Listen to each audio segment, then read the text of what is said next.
సుదీర్ఘకాలం పాటు ద్రవ్యోల్బణాన్ని తక్కువకే పరిమితం చేస్తూ ఆర్థిక స్థిరత్వం నెలకొనేలా చేయడమే తమ లక్ష్యమని ఆర్బీఐ గవర్నర్ ఉర్జిత్ పటేల్ స్పష్టం చేశారు.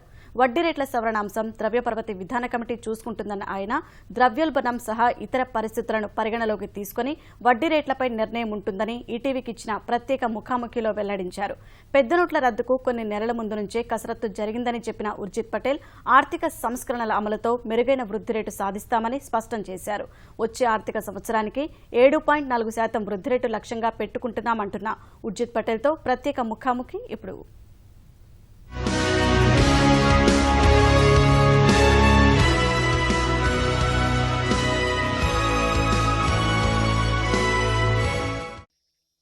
Dr. Patel, thank you for joining us and for giving us this exclusive interview, your first after taking over as the Governor of the RBI. My first question is related to the policy. In a run-up to the policy, many commentators were expecting that you would go in for a rate cut, given the low headline inflation rate.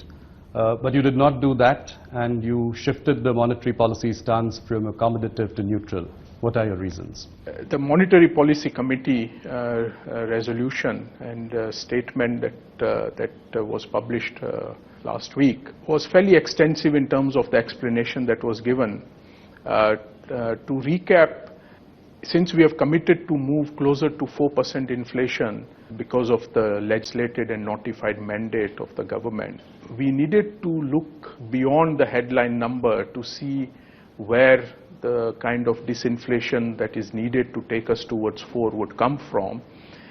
And the committee felt that there is that inflation excluding food and fuel is something that has been stubborn since September, October, and has shown a little sign of coming decisively below 5. And that was the main reason why we had to look through the headline inflation. The other reason is that the effects of the demonetization and now the remonetization also may impact some of the commodities where we have seen disinflation, but we don't know to what extent and for how long. It's most likely going to be short-lived. For example, the disinflation in vegetable prices. Therefore, the headline number needed to be looked through, keeping in mind that we need to get to closer to 4% on a durable basis, but in a calibrated manner. And that was the reason that the MPC thought that we needed to have the flexibility going forward. Therefore, the shift of the stance from accommodative to neutral. That's the main reasoning. We also find that internationally commodity prices have firmed up. The international food price index has gone up, the base metal price index has gone up, crude prices continue to be in the mid-50s and staying there for some time, given the data of the past few months. So the Monetary Policy Committee noted that while inflation will be in the range of 4 to 4.5% in the first half of the next fiscal year, it then actually increases to 4.5 to 5%. And that was one of the main reasons why we had to take the stance that we did. That while we will have some beneficial impact on inflation in the next few months, it then reverses itself, mainly because inflation ex food and fuel continues to be relatively high. How should we understand and interpret the neutral stance? Does it mean that there will be no rate cuts in the next 3 months or no rate cuts in all of 2017? The Monetary Policy Committee could either keep rates constant, increase them, or bring them down. There are 3 options possible compared to when it is accommodative. So given how the inflation outlook changes, if at all, over the next few readings, in terms of the data that comes about, and our projections based on that, for the next fiscal year, policy changes could be either one of those three. Okay. Under what circumstances would you consider a rate cut? Is inflation the only thing, or are there other factors in the mix as well? Well, we have been mandated by the government, backed by legislation, that we have to have an inflation target of about 4%, a central tendency of 4% over the medium term, and therefore that is our main objective in terms of the policy of the central bank, which is now determined by the MPC. Does this stance of yours mean that the economic recovery could be sooner and sharper than what most forecasters are predicting? Well, actually, if you look at our projections that were published last week as part of the MPC, that we expect growth to be about 7.4% in the next fiscal year, which is about 50 basis points more than the projection for the current fiscal year. And therefore there is a recovery compared to this fiscal year going into next year. There are some good reasons behind that recovery. One is that international trade, especially exports after a long time, are now showing some life. We have had 5 months of positive export growth. I think the budget has provided impetus to key sectors which has multiplier effects, realty, housing, the rural segment. And over time we will see that some of the capacities that had been installed in the past will come up for expansion. So the private investment demand is something that maybe in the second half of this year we may see a little bit of fillip coming from that source also. So our central estimate for next year is 7.4%, which I think is a highly respectable growth rate under the circumstances. Your assessment of the economic pickup and GDP forecasts are rosier than what has been predicted by the chief economic advisor and some others as well. What do you have to say to that? Well, we predicted a 7.1% growth in December for the current fiscal year based on the information we had at that time, which was in the immediate aftermath of the withdrawal of the specified banknotes. And we came up with a 7.1% number through the exercise that we had done internally at the RBI, which was also a number very close to what two multilateral agencies at the time also came out with. Both the ADB and the World Bank came out with numbers of 7.1%. And then we have revised that estimate at the February policy as more data has come in. And while we give a point estimate, actually our statement has a fan chart, which shows that there is uncertainty around these numbers. I mean, we could very well give a very broad range and then never be proved wrong. But we don't have that luxury. Today marks 100 days of demonetization, a period which has been fairly turbulent for the Indian economy. Do you think that, in your estimates, do you think that the Indian economy will be able to shake off the negative impact of demonetization? Well, almost everyone agrees that the impact is going to be a sharp V, that we would have a downgrade of growth for a short period of time, but the remonetization has happened at a fast pace, and that was part of the plan. That subsequent to the withdrawal of the specified bank notes, our production plans and supply processes would ensure that the remonetization happened as quickly as possible, and which, given our capacities in terms of printing currency notes, is at a high level. Looking back, the last 100 days of demonetization, do you think that the principal objectives of the exercise have been met? And do you think that corruption has been reined in and counterfeiting as well?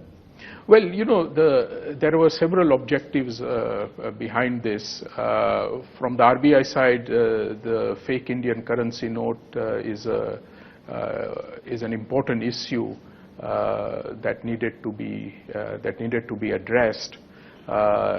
The other collateral benefits from this, in terms of greater accountability, better public finance, more transparency, are by definition areas that take time to fully play out.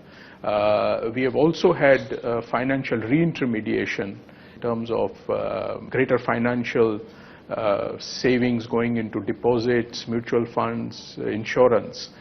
So there have been a fair number of benefits. The impetus given to digitization is something also that should be beneficial going forward. But I think in all these supportive policies and more work is needed so that these benefits are not only tangible but are long-lasting and durable. Okay, one must compliment the RBI for managing the rupee despite the FCNRB outflow and demonetization. Do you really believe that the rupee is overvalued, and is that a cause for worry? Well, the exchange rate value of the rupee is broadly market determined, and the Reserve Bank of India, in terms of its long-standing policy, is that we intervene only during episodes of undue volatility. There is a feeling that, if the rupee is overvalued, then, it could mean, it could stunt growth because imports can go cheaper. So that's why the question. Yeah. Well, our current account is low, and it has been low for some time now, and it's at a level that is easily financeable. So in that sense, the rupee is broadly where it should be. From your vantage point, how do you see the global economy, given the momentous political changes that have taken place, and its knock-on effect on economic policy and trade? The change in policies from the largest economy in the world, namely the US, is something that the world will have to start getting used to, because it is a major change in terms of openness to trade, in terms of trade barriers, in terms of the kind of fiscal policy that the new government may undertake, which, against the backdrop of a tightening monetary policy stance by the US Fed, has a real possibility of financial volatility going forward. I think some of this uncertainty may get resolved. For example, what the new government's taxation plan is going to be, which will then impact the fiscal deficit on the US. And some of it may actually add to the volatility going forward if there are too many flip-flops in terms of what is actually going to get implemented. So I think we are at an important juncture, and the possibility of negative consequences for countries around the world is a possibility. I think Asia may come in for special treatment because almost 2/3 of the US trade deficit in goods is with respect to Asia. And we just have to see how things evolve in terms of tangible policy changes, which I think the US government so far seems to be fairly determined to carry through. Now, how much of a cause for concern is it for an economy like India? I think it's a cause for concern for the world. I think it's a cause for concern for emerging markets. And in terms of creating financial volatility, I don't think anyone will be safeguarded from it, and we have to manage this as it plays out. There are some things that are under our control, and that is to ensure that we ourselves follow sound macroeconomic stability rules, and I think we are at a good place with respect to that. We have had a budget where the fiscal deficit has been reduced. We have a central bank which has a mandate for flexible inflation targeting. We have reserves which are at over $360 billion, and we have a current account deficit that continues to be modest. So we need to look after these attributes of macroeconomic stability, and that will allow us to withstand some of these sources of turbulence that come from the wider world. Fed Chief Janet Yellen has signaled a rate hike possibly as early as next month. What would it mean for Indian financial markets and the rupee? I think the Fed had indicated in December that there would be 2, possibly 3 Fed hikes in 2017. So a fair bit of that is already priced in.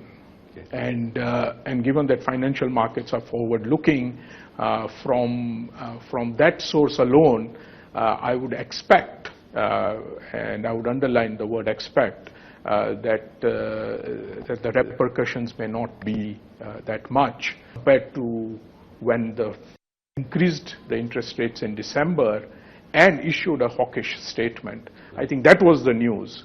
I think subsequent to that, the Fed views on what it was going to do in 2017 has been fairly consistent. You know, just taking the world economy question forward, do you see that there is some room for optimism as well?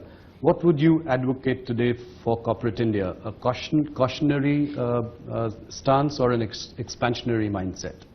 Well, you know, it's not for a central bank to advise businesses what it should do.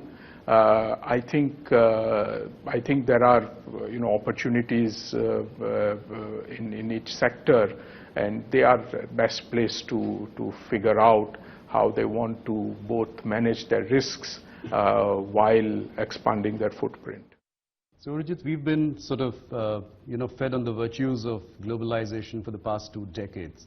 President Trump, is increasingly towing a protectionist line. What does this trend mean for an economy like India? We have had a sustained opening up of our economy since the early 90s, and I don't think that we should change our stance in any way, because we do benefit from an open trade regime, and I think India's policy that the openness of trade should be carried through a multilateral process is the right one. Now, depending on how the U.S. carries forward the agenda that has been put out, and how other major economies react to that, because I think one issue that people are not realizing is that there will be a reaction to what the U.S. does. That could get messy. Hopefully wiser heads will prevail, and we won't go down that road. But I think it's important that we should be on the side of keeping borders open with respect to trade and movement of factors of production. So what, in your opinion, are some of the global worry factors that probably keep you awake at night? I think the lack of a consistent policy enunciation from major economies is the main source of volatility. I think clearer policies that take into account what in terms of the externalities that they create, if those are not put out in a consistent, well thought out manner, then that causes financial volatility, and given how fast financial flows happen, it affects us very quickly, as indeed it affects other countries. I think in terms of our mandate of the RBI, etc., I think the hardening of some of the internationally traded commodities is something that we need to be worried about, because that would feed into inflation. So there is a real side to it, and there is a financial side to it. By the way, most analysts expect in 2017 the world to grow at a faster pace than 2016. So I think that's the good news. So on the subject of growth rate, do you think we will be able to achieve 9% plus growth rates anytime soon? Well, these things, in terms of predicting what are the sustainable growth rates, are not easy to make. If very fundamental reforms take place, especially when it comes to factors of production like land, labor, then a higher growth rate is possible. Now, how much higher than the 7.5 that we are achieving so far is difficult to say, but the fact is we did grow at some point faster than where we are now, but it could very well be that was unsustainable and this is sustainable. So I think 7.5% growth rate is not something to be disappointed. Not at all. Yeah. How do you respond to the recent criticism of the Reserve Bank of India? Do you personally feel upset about it? It's important that one grows a thick skin fast in this business, and I think we have done that. We have gone about our work. We had undertaken major challenges during this past few months, and valid criticism is something that we are open for, and we take it in the spirit in which it is given and try to improve ourselves. But everyone also agrees that not only the RBI but the wider banking system has done a Herculean job over the last few months, and over this period when there were many challenges. And I think that's also important to keep in mind, given the scope of the challenge, how far people worked to get over them. You spent a lot of time explaining me some of the work that you have been able to do over the last few months. Do you feel sad that, sometimes media tends to look at the negative more than, some of the good work that has been done? I mean, even in the case, let's say, of remonetization. Well, that's always been the case. So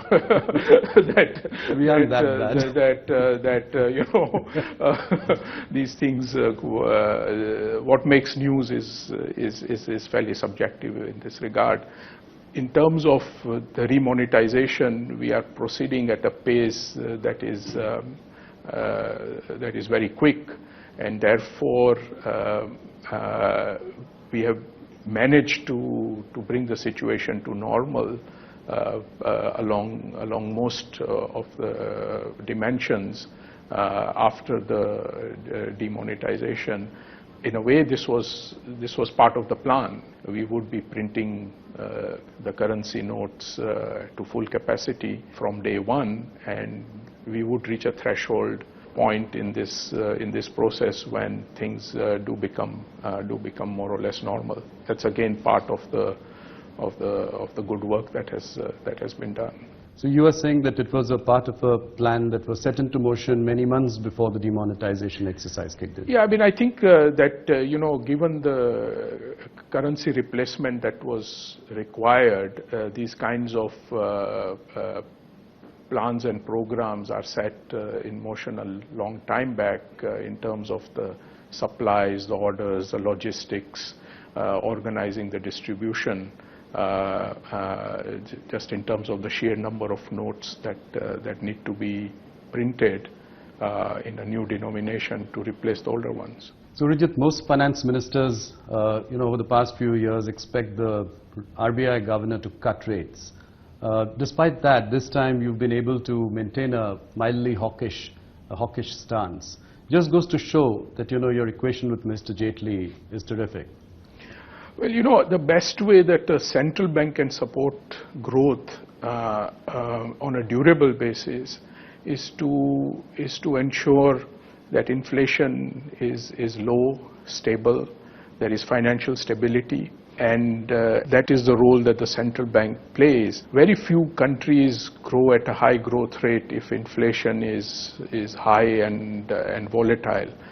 So I think in a way we are doing our bit to support a higher growth rate, but on a durable basis.